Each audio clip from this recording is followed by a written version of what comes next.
నమస్తే అండి. మా ఇంటి పక్కన ఒక చిన్న ఇల్లుంది.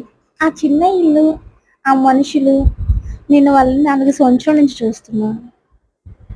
తల్లిదండ్రులు కష్టపడి రూపాయి కూడబెట్టి ఇద్దరు పిల్లల్ని పెళ్లి చేసి పంపించి ఇప్పుడు భార్యాభర్తలిద్దరూ ఉంటారు.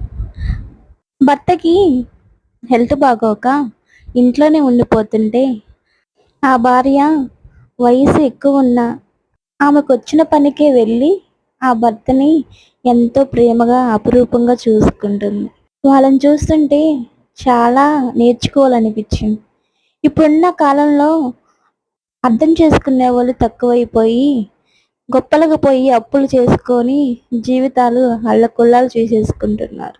ఉన్న కొందికి భార్యాభర్తల్లో అర్థం చేసుకునే ఇది లేక దూరాలు పెరిగిపోయి లేనిపోని కష్టాలు తెచ్చు